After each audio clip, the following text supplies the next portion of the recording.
Bonjour à toutes et à tous, bienvenue pour une nouvelle édition du Fiorina Talk. Vous savez, l'actualité de l'école du futur.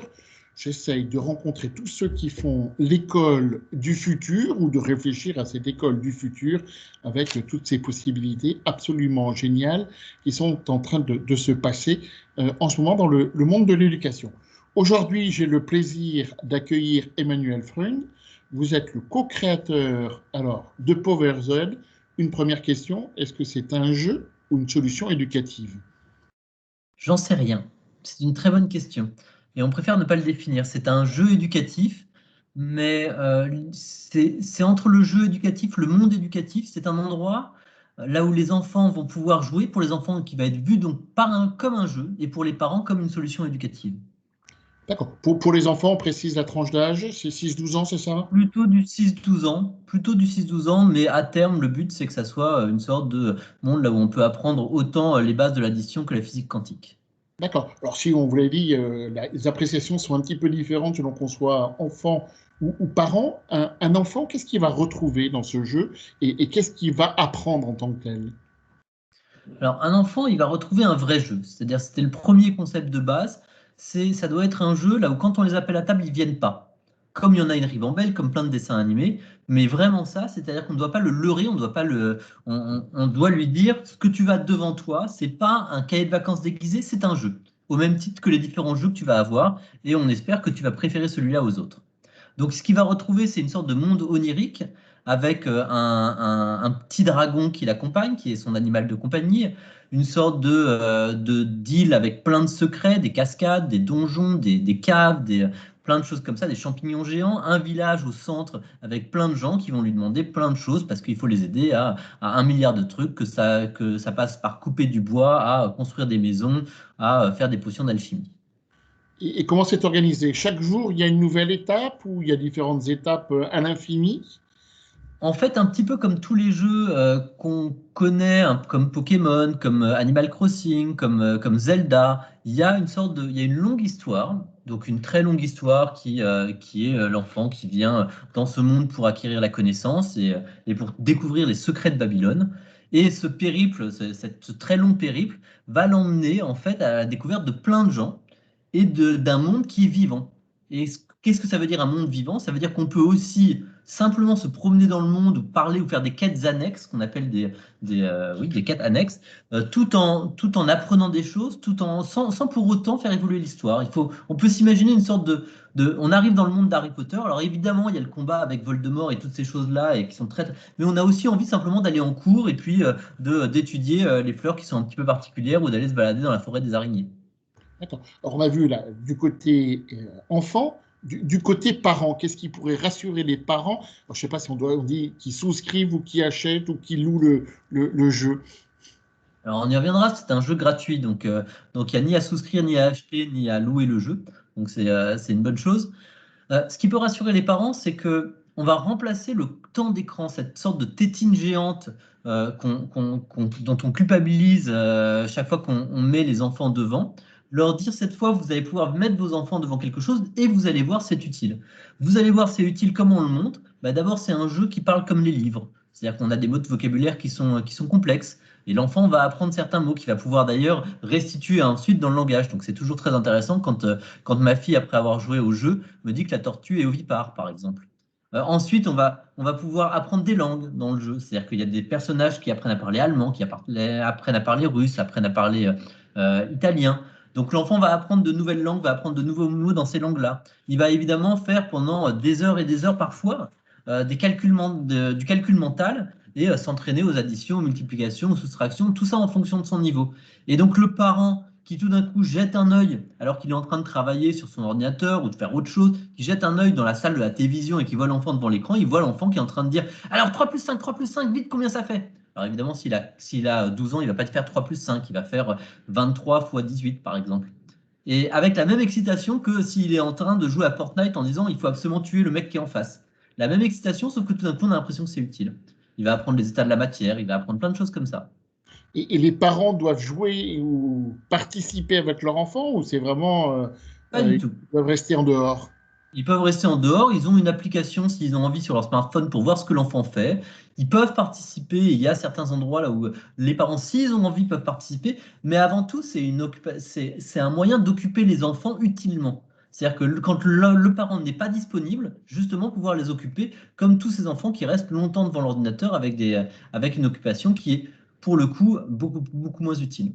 Alors, vous avez cité d'autres jeux, en quoi le vôtre est un peu disruptif ou comment il se positionne dans cet univers des jeux vidéo?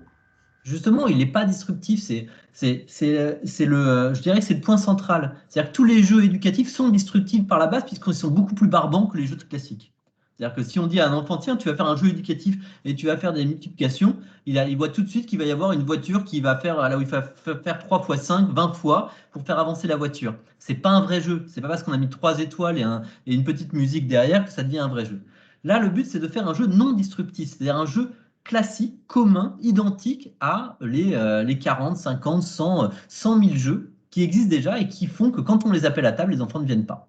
Donc c'est un jeu, alors après c'est tout le jargon du jeu vidéo, c'est un jeu open world, c'est une sorte de role-playing game, c'est une sorte de monde ouvert, il y a plein de choses qu'on va pouvoir dire, mais avant tout c'est un jeu. Et c'est vu par l'enfant comme étant un vrai jeu.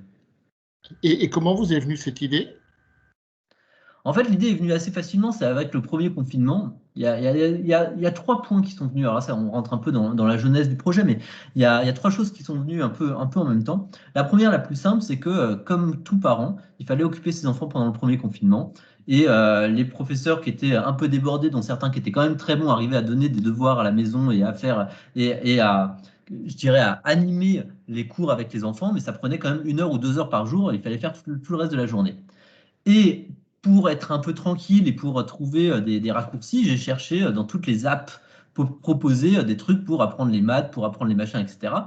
Et là-dessus, j'en ai trouvé 100 000, mais à chaque fois, c'était une sorte de cahier de vacances amélioré pour l'enfant.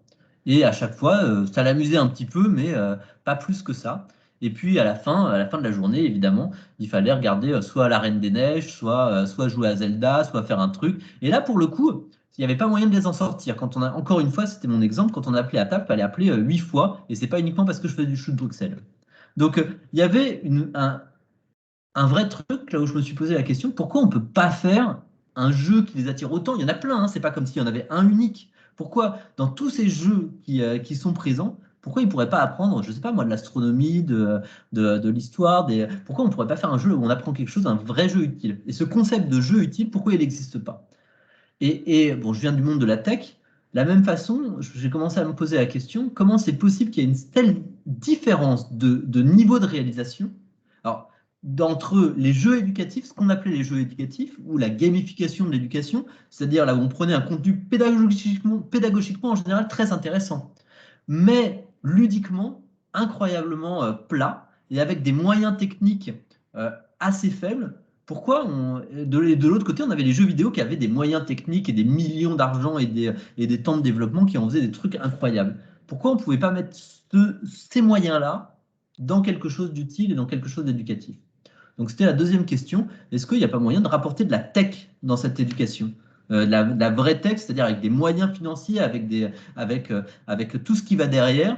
Et normalement, un jeu, ça prend maintenant, les jeux d'aujourd'hui, ils prennent 3 ans, 4 ans, 5 ans à développer parfois, avec des équipes de 100 personnes, et on a des chiffres qui font tourner la tête de tous les investisseurs dans tous les sens pour dire, regardez comme c'est génial, et qu'on le nombre de millions de personnes qui y jouent. Et on n'a rien d'équivalent dans l'éducation, d'une certaine façon. On n'a rien d'équivalent et je ne comprenais pas pourquoi. Donc c'était une idée de se dire pourquoi on n'aurait pas quelque chose de similaire. Et après, le deuxième point, qui est d'ailleurs une des raisons du modèle de ce jeu-là, c'est que je trouve, et je partage ce constat avec beaucoup, beaucoup de gens, je crois, qu'il y a de plus en plus de gens, il y a de plus en plus de sociétés qui sont vraiment séparées. Une société, entre guillemets, aisée, qui est capable de sortir ses enfants de l'école publique, d'ailleurs, de les mettre dans des classes Montessori, de leur faire du poney sur glace après l'école et de leur donner 4 nounous pour éviter les écrans qui sont incroyablement nocifs. Et une société qui est beaucoup moins aisée et qui n'a pas la chance de pouvoir occuper ses enfants toute la journée. Et à la place que les enfants traînent dans la rue, ben, ils traînent devant la console, maintenant, beaucoup. Je stéréotype un peu, Mmh. mais il y a beaucoup de ça. Et il reste 6 heures, 7 heures, 8 heures par jour, même parfois devant l'écran. On a des cas comme ça. Et donc, c'est encore plus fort si on regarde la Silicon Valley. La Silicon Valley, avec toutes ces nouvelles théories de dire que l'écran est mauvais, ils ont effectivement 4 nounous par enfant. C'est facile d'éviter l'écran. Mais ce qui donne aussi une sorte d'éducation à deux vitesses. Une éducation extrêmement forte, plus efficace, avec des gens qui jamais de leur vie ne voteraient Trump, par exemple, et une deuxième population qui a plus de mal, qui vit dans des conditions plus précaires. Donc cet écran qui est omniprésent, quelque part, qui est finalement un outil de non-mixité, d'une certaine façon, est-ce qu'on ne pourrait pas le rendre mix? Est-ce qu'on ne pourrait pas le rendre utile? Déjà faire en sorte que les populations aisées et non aisées se retrouvent sur un même endroit dans des jeux, ce qui existe déjà, ce qui est déjà le cas avec des Fortnite, avec des jeux multijoueurs, là où cette fois, la mixité de la population, elle est complète. Il n'y a plus les pauvres d'un côté et les riches de l'autre. Tout le monde joue ensemble. Est-ce qu'on ne pourrait pas utiliser ça dans un truc éducatif, là où tout le monde apprendrait ensemble? Et ce temps incroyable, hein, parce que incroyable, 8 heures par jour devant un écran, donc ce temps incroyable, si jamais on le rendait utile, est-ce que ça ne serait pas une sorte un essor social complètement incroyable pour justement des populations qui en ont encore plus besoin? Donc, c'était un peu l'idée, se dire, si on pouvait rendre l'écran utile, eh ben, on aurait une arme incroyable pour faire en sorte que la population, le monde devienne un peu plus lissé et il y a un peu plus de chance pour tout le monde. Donc c'est là où vous vous êtes lancé par rapport aux autres jeux que vous évoquiez. Ça s'est fait très vite. Est-ce que c'est possible d'avoir quelques chiffres en termes d'investissement, de nombre d'inscrits et puis, comme vous l'avez évoqué en début de séance, le business model? Alors, effectivement, on peut avoir plein de chiffres. On aime bien les chiffres, ça ne veut pas dire grand-chose, hein, mais on peut en donner des chiffres dans tous les sens. Donc, on a un peu plus de 4 millions investis depuis 9 mois.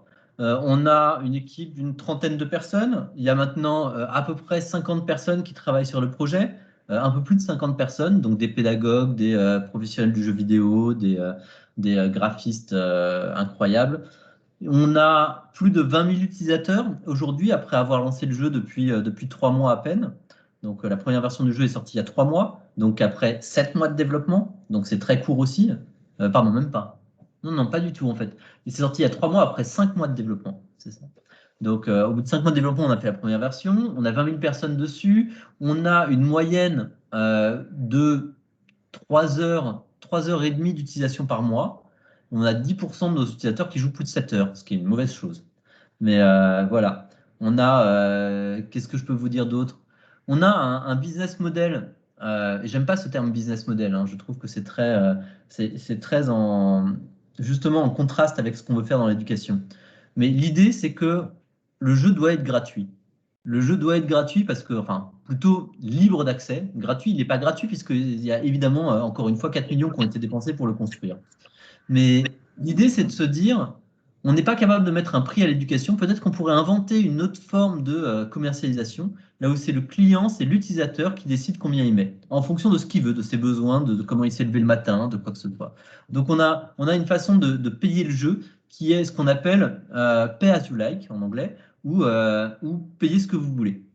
Donc les gens décident combien ils mettent sur le jeu, entre 0 et 10 euros par mois, et en fonction de s'ils aiment ou s'ils n'aiment pas, ou si c'est utile ou de leurs moyens. Et ça marche pour l'instant? Et bien, de façon complètement incroyable, ça marche. Ça marche pas mal. Alors maintenant, il faudra voir sur le long terme, on est encore tout jeune, hein. Ça marche, c'est-à-dire qu'on a plus de 10% des gens qui payent et qui donnent 3 euros par mois en moyenne, ce qui est énorme, en fait. Donc évidemment, il faudra voir à beaucoup plus de gens et si ça continue à marcher. Mais pour l'instant, les chiffres sont très encourageants. Ils sont très encourageants, ce qui fait qu'on a décidé de continuer de mettre beaucoup plus de gens encore sur le projet et de dépenser encore plus d'argent pour le faire grandir. Là, on va le sortir sur tablette d'ici l'été. On va augmenter. Aujourd'hui, on a à peu près 2 heures de jeu quand on commence d'un bout à l'autre. On va passer à 20 heures de jeu avant l'été et on va rajouter cet été l'anglais et vérifier si on est prêt à lancer dans les autres pays à partir de septembre. Vous avez dit le montant d'investissement, donc 4 millions. C'est sur vos fonds propres que vous avez financé ou vous avez derrière des financeurs ou des gens qui ont été intéressés au projet et son approche originale? Alors, je n'ai pas la chance encore aujourd'hui d'avoir 4 millions, donc je n'ai pas pu financer ça sur mes fonds propres. Non, mais très rapidement, en fait, l'idée a séduit beaucoup de gens. Quand la première chose que j'ai fait, et c'est une des choses qu'on savait faire à l'époque, c'est une fois qu'on avait cette idée de projet, aller voir des gens qui ont un peu d'argent et essayer de les intéresser au projet, tout en validant un peu l'idée parce que c'était des experts dans leurs différents domaines. Par exemple, on est allé voir Hachette et Hachette a participé et a investi un peu d'argent dans ce projet. On est allé voir Bayard qui nous a soutenus de la même façon. On est allé voir des fonds d'investissement qui nous ont soutenus, des grands entrepreneurs assez connus comme Pierre Cosco-Morisset, comme Octave Klaba, comme Michael Benabou et Eric Maris. On est allé voir des patrons de jeux vidéo, de studios de jeux vidéo aussi, avec cette question qui était quand même omniprésente au départ, puisqu'on ne vient pas de l'éducation et on ne vient pas du monde du jeu vidéo, donc on n'y connaissait pas grand-chose, on n'y connaît toujours pas grand-chose d'ailleurs, C'est qui peut-être sur était ça que ça marche. peut-être, c'est pour ça que ça marche, peut-être, effectivement, mais il y avait cette question de pourquoi ça n'existe pas? Est-ce qu'il y a quelque chose qu'on ne voit pas? Est-ce que aller voir les professionnels de l'éducation et de leur dire, vous avez une idée de pourquoi il n'y a pas de jeu éducatif? Parce qu'il y en a plein des jeux, mais un vrai jeu avec des moyens là où les enfants restent, pourquoi il n'y en a pas? Et de la même façon, on est allé voir des professionnels du jeu vidéo en leur demandant est-ce qu'il y a une raison pour laquelle, quand c'est ludique, ça ne peut pas être éducatif? C'est-à-dire qu'un jeu éducatif ne peut pas concurrencer tous les jeux qu'on voit actuellement. Et personne n'avait de réponse. Et effectivement, la réponse, c'est que non, il n'y a pas de raison. Mais non seulement personne n'avait de réponse, mais en plus, tous ces gens-là ont voulu et ont souhaité participer au financement du projet avec plaisir. Et c'est plein de belles valeurs et c'est plein de beaux sentiments. Donc c'est pas mal. Il n'y a pas une attente de retour sur investissement, vu que le jeu est gratuit, il ne risque pas d'y en avoir beaucoup pour l'instant. Donc tout ça fait qu'il y a vraiment une volonté de ces gens-là et des équipes de faire quelque chose d'utile, ce qui était important pour nous. Est-ce que vous l'avez présenté à l'Éducation nationale? Alors, non et oui. Non, on ne l'a pas présenté officiellement à l'Éducation nationale. On a parlé au cabinet de Blanquer pour annoncer qu'on faisait ce projet, que c'était intéressant, et voilà. Mais on n'est pas allé plus loin. On ne demande pas spécialement d'aide de l'Éducation nationale de toute façon. C'est pas son boulot de toute façon à l'Éducation nationale de pousser une solution avant qu'elle soit acceptée et clairement utilisée par tout le monde, je pense. On a vraiment comme but pour l'instant, de le pousser chez les parents. Donc l'éducation nationale n'a pas. Enfin, on s'est dit que c'était bien qu'ils soient au courant, mais on n'avait pas nécessairement besoin de leur demander leur aide tout de suite.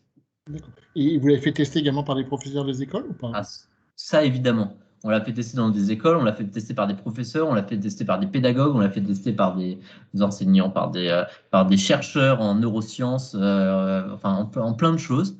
Euh, le plus, on l'a surtout fait tester, et c'était le plus intéressant, par des enfants, en fait. Et le résultat était assez intéressant. Et d'ailleurs, ça a un peu modifié notre vision du projet. Au départ, on était plein d'idées préconçues, même sans rien connaître, sur comment fallait faire et comment, en fait, l'approche par le jeu permettait quelque chose de complètement différent des approches classiques, d'abord par l'enseignement et ensuite de rajouter un peu de jeu autour. Et quand on a fait les premières étapes du jeu et qu'on a fait tester aux enfants, il s'est passé quelque chose d'assez étrange. Donc on a fait tester un produit non terminé aux enfants et les enfants ont complètement adhéré au projet. Mais comme ce n'était pas terminé, ils ont commencé à essayer d'imaginer ce qui allait se passer ensuite. Et ils ont transformé l'imaginaire qu'on leur poussait en une sorte d'imagination très fertile sur ah tiens, on pourrait faire ça, on pourrait faire un bateau avec une coque en verre qui permettrait de voir les poissons, ça permettrait d'étudier les poissons, et comme ça on pourrait noter, écrire sur. Enfin, plein de choses complètement folles. Et on s'est dit que c'était une très très bonne idée et que peut-être, en plus de nos boards pédagogiques, de nos réunions de savants, on pouvait faire une sorte de board d'enfants qui était aussi en charge du futur du jeu et de décider comment on allait apprendre aux autres et qu'est-ce qu'on allait développer ensuite et qui valide chaque étape. Donc on a créé une association qui s'appelle le Cercle de la Chimère et en fait très rapidement on a énormément de candidatures d'enfants. On a pratiquement 1000 candidatures aujourd'hui d'enfants qui veulent participer au développement du jeu. D'enfants de 8 ans, de 7-8 ans qui veulent participer au développement du jeu avec plein d'idées. D'accord, donc il y a encore plein de potentiel de développement. Vous l'avez aussi mentionné en disant il y a peut-être le développement international. Est-ce que vous avez l'intention de développer d'autres modèles pour aller dans les stades supérieurs de l'éducation, sur le collège, le lycée, voire même l'enseignement supérieur ou l'executive education? Oui, mais en fait, j'aime bien me concentrer sur un projet. Faire un projet comme ça prend en réalité entre 5 et 10 ans. Si on veut faire un jeu complet, éducatif, avec plein de domaines dans tous les sens, comme je le disais, c'est un truc qui prend beaucoup, beaucoup de temps et ça prend pas 7 mois ou 6 mois. Et l'idée là, c'est de livrer le jeu un peu comme une série télévisée par chapitre. Donc là, on a fait un premier chapitre avec des premiers enseignements le 15 février. On en a fait un deuxième en avril. On va en faire un deuxième en mai. On va faire un troisième en mai. On va faire un quatrième en juin. Et puis rapidement, on va avoir quelque chose toutes les 2 semaines, je dirais. Et donc l'idée, c'est de se dire, c'est un jeu qui va continuer à grandir pendant les 6-8 prochaines années, quelque part, avec de plus en plus d'enseignements, de plus en plus de choses à faire dans le jeu, mais un peu comme quand on va à l'école, d'une certaine façon, là où on apprend de plus en plus de choses au fur et à mesure. Donc le but, c'est que le jeu puisse accompagner justement l'enfant de ses 6 ans jusqu'à ses 25 ans, 40, 50, 60, 80 ans, avec des bibliothèques dans tous les sens, enfin ce qu'on veut, mais en tout cas qui s'étoffe au fur et à mesure, plutôt que de faire d'autres projets, de continuer celui-là et de le faire grandir. À vous écouter, il n'y aura peut-être plus besoin d'aller à l'école, non? Alors l'école a une fonction extrêmement importante quand même, extrêmement importante, qui est une fonction sociale, qui est une fonction de guide avec un professeur qui va permettre de savoir où est-ce qu'il faut aller, où est-ce qu'il faut prendre le savoir. Je pense que cette fonction, elle sera toujours indispensable et que ça soit, et si on remplace les livres par les moyens numériques, ce qui est plutôt ça, peut-être l'idée. Et bien dans ce cas-là, il faudra aussi un guide et un professeur qui va aider à savoir dans quelle direction on va aller et qu'est-ce qui est mieux à utiliser. Je dirais que ce qu'on va plutôt faire, c'est du soutien scolaire dans un premier temps. Et effectivement, j'aimerais bien qu'on améliore et qu'on remplace le soutien scolaire, voire les devoirs à la maison. À terme, peut-être qu'à la place de dire, tiens, tu vas faire 4 heures tu vas noter 100 lignes de je ne mettrai pas mon professeur pendant les cours, et bien quelque part, il faudra simplement jouer à Powers pendant 1 heure pour faire des fractions en faisant de l'alchimie. Ah, avec des récompenses sous forme de certificat ou pas, par étape? Ça dépend, c'est une très très bonne question et c'est quelque chose d'assez complexe. Je ne sais pas si vous vous souvenez, vous avez entendu parler de Pokémon Go. C'est Hmm. un jeu là où tout le monde était très content de faire que ça faisait sortir les enfants dehors. Ce qui n'est pas vrai du tout, c'est-à-dire que ça les faisait sortir physiquement, mais virtuellement, ils étaient toujours devant leur écran avec leur téléphone portable, c'était une horreur totale. Et, mais d'une certaine façon, une récompense bassement matérielle ou virtuelle, quelque part, était capable de leur faire sortir et de leur faire prendre l'air et d'aller dans le jardin. Là, c'est un peu l'idée, c'est-à-dire qu'au départ, ce qu'on va avoir quand on fait des fractions, c'est effectivement des récompenses dans le jeu, bassement virtuelles. Mais on peut faire évoluer ça au fur et à mesure pour que l'enfant comprenne et accepte une récompense beaucoup plus noble, c'est qui est la récompense d'avoir réussi à faire quelque chose, d'avoir appris quelque chose, et effectivement des certificats, des diplômes, des choses qui pourraient être décernées par leur professeur directement, ou simplement le plaisir de voir la fierté des parents quand ils ont appris que les kiwis, il ne faut pas les faire venir en France parce que l'empreinte carbone n'est pas complètement dingue, par exemple. Dans un autre registre, donc je suis directeur général adjoint d'une école de management, directeur des programmes. Vous avez dit que vous avez évolué dans le monde de la tech. Vous venez donc de créer, je ne veux pas dire un ovni entre une EdTech et le jeu vidéo. Quel serait le message que vous aimeriez passer aux étudiants? Alors c'est un message très particulier, mais j'ai pas spécialement de message à faire passer. Je voudrais juste dire que en fait, on peut facilement faire tout ce qu'on a envie. Et du moment qu'on le fait avec passion, c'est assez facile de s'ouvrir un nombre de possibilités. Il y avait un truc qu'on m'avait dit, qu'on me dit à chaque fois, qu'on m'a toujours dit, c'est toutes les idées ont déjà été prises et tout a déjà été fait. Et, euh, et si c'est pas fait, ça veut dire que c'est pas une bonne idée ou que ça marche pas. Et c'est pas vrai du tout en fait. Ça fait la troisième chose que je fais qui n'a jamais existé avant et qui marche très très bien. En fait, on se rend compte que les gens font toujours souvent la même chose et que c'est assez facile de réfléchir simplement à comment on peut aider, comment on peut avoir un impact, comment on peut faire quelque chose de différent. Et c'est pas parce qu'on fait quelque chose de différent que c'est nécessairement mauvais ou que c'est pas parce que ça a jamais été fait qu'au contraire ça veut dire qu'il faut pas le faire. Donc je pense que il y a un univers de possibilités devant nous. On est dans une société qui se remet en question énormément, de plus en plus ces temps-ci. C'est le bon moment pour se remettre en question et réfléchir à ce qu'on a envie de faire. Est-ce que vous embauchez? Bien sûr, on embauche tout le temps. On arrive au terme de l'entretien. Il y a un rituel lorsque je fais les interviews, c'est que la dernière question est posée par l'invité.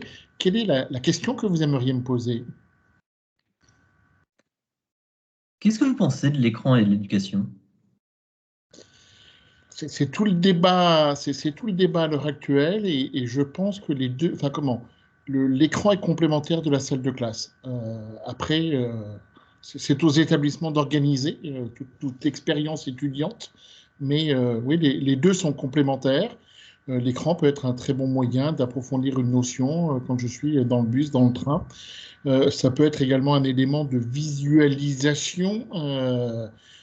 Comment, je suis un fan de géopolitique, et donc pour voir des cartes, des simulations, ça peut être également un bon moyen de communication. Donc voilà. Donc je crois que tout ça a été inventé, hein, mais encore une fois, non pas dans une idéologie en disant il faut forcément l'un parce que l'autre est absolument nul. Nous, au contraire, les deux sont complémentaires. Je suis assez d'accord. Merci beaucoup. Bah, écoutez, une formule originale. Et puis, bon vent à PowerZ et à toute son équipe. Et bien évidemment, je vous souhaite le meilleur. Merci beaucoup, Jean-François.